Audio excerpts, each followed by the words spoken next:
Hello friends, എല്ലാവർക്കും എൻ്റെ പുതിയൊരു വീഡിയോയിലേക്ക് സ്വാഗതം. ഇന്ന് സദ്യ സ്പെഷ്യൽ ഇഞ്ചിക്കറി ഉണ്ടാക്കുന്നത് എങ്ങനെയാണെന്ന് കാട്ടിത്തരാവേ. ആദ്യം ഇഞ്ചിയൊക്കെ കഴുകി വൃത്തിയാക്കി നല്ല ചെറിയ പീസായിട്ട് അരിഞ്ഞെടുത്ത് ഒരേ വലുപ്പത്തിൽ വേണേൽ അരിഞ്ഞെടുക്കാനായിട്ട്, എന്നാലേ അത് ഒരേപോലെ മൂത്ത് കിട്ടത്തുള്ളേ. ഗ്യാസ് സിമ്മിലിട്ട് വേണേൽ വറക്കാനായിട്ട്, ഇല്ലെങ്കിൽ പെട്ടെന്ന് കരിഞ്ഞു പോകാൻ ചാൻസ് ഉണ്ട്. അപ്പോൾ സിമ്മിലിട്ട് നല്ലൊരു ബ്രൗൺ കളറാകുന്ന വരെ ഇങ്ങനെ വറുത്തെടുക്കണേ. നമ്മൾ കയ്യിൽ വെച്ച് നോക്കുമ്പോൾ ഒന്ന് ഒടിഞ്ഞ് കിട്ടുന്ന ഒരു പരുവമുണ്ടല്ലോ, നല്ല ക്രഞ്ചി ആയിട്ടുള്ള, അതിലും വരയ്ക്കും അത് വറുത്തെടുക്കണേ. അതാണ് അതിൻ്റെ കറക്റ്റുള്ള പരുവവേ. പിന്നെ ഇളക്കി കൊടുക്കുമ്പോൾ നല്ലപോലെ എല്ലാം കൂടെ മൊത്തത്തിൽ ഇളക്കി കൊടുക്കണേ, ഇല്ലെങ്കിൽ പകുതി മൂത്തും പകുതി മൂക്കാതെ ഇരിക്കും. അപ്പോൾ അത് അതിൻ്റെ ടേസ്റ്റിനെ ബാധിക്കും. അപ്പോൾ എല്ലാം വറുത്തെടുത്ത് കഴിഞ്ഞ് ഇത് ആറി കഴിയുമ്പോൾ നമുക്കൊരു മിക്സിയുടെ ജാറിലേക്ക് ഇട്ട് നല്ലപോലെ ഒന്ന് പൊടിച്ചെടുക്കാം. ഒത്തിരി ഫൈനായി പൊടിക്കുകയൊന്നും വേണ്ട, ഒരു തരിയോട് കൂടി പൊടിച്ചെടുത്താൽ മതിയേ. ഇഞ്ചി അരിയുന്നത് ഇച്ചിരി ബുദ്ധിമുട്ടുള്ള കാര്യമുണ്ട്. അരിയാൻ മടിയുള്ള അവർ ഇത് ഒരു എളുപ്പപ്പണി ചെയ്യാറുണ്ട്. മിക്സിയുടെ ജാറിലായിട്ട് ഇഞ്ചി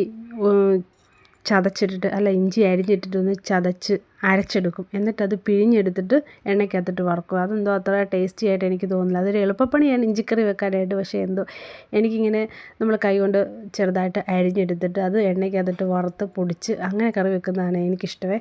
മറ്റേ രീതിയിൽ കൂടെയും വെക്കുന്നവരുണ്ട്.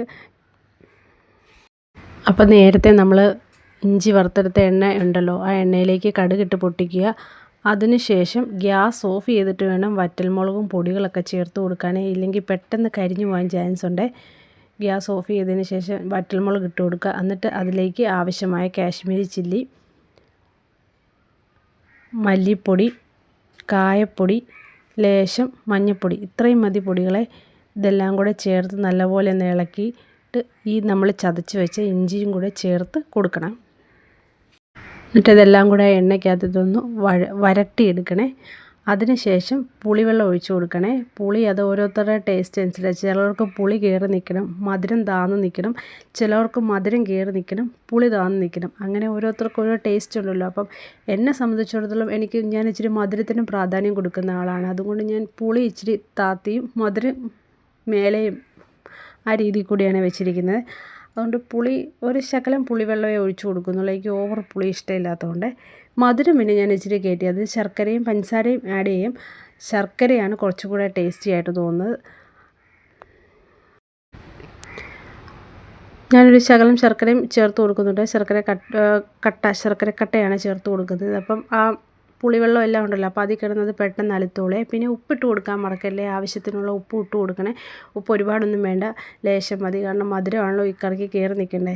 അതുകൊണ്ട് ഉപ്പ് ആവശ്യത്തിന് ഇട്ട് കൊടുക്കുക. അപ്പം ഇത്രയേ ഉള്ളൂ നമ്മുടെ ടേസ്റ്റി ആയിട്ടുള്ള സദ്യ സ്പെഷ്യൽ ഞാൻ വെക്കുന്ന ഇഞ്ചിക്കറി റെഡി ആയിട്ടുണ്ട്. അപ്പോൾ എല്ലാവരും ഈ റെസിപ്പി ഒന്ന് ട്രൈ ചെയ്ത് നോക്കാം. നിങ്ങൾക്ക് വീഡിയോ ഇഷ്ടപ്പെട്ടാൽ ലൈക്ക് ചെയ്യാൻ മറക്കല്ലേ.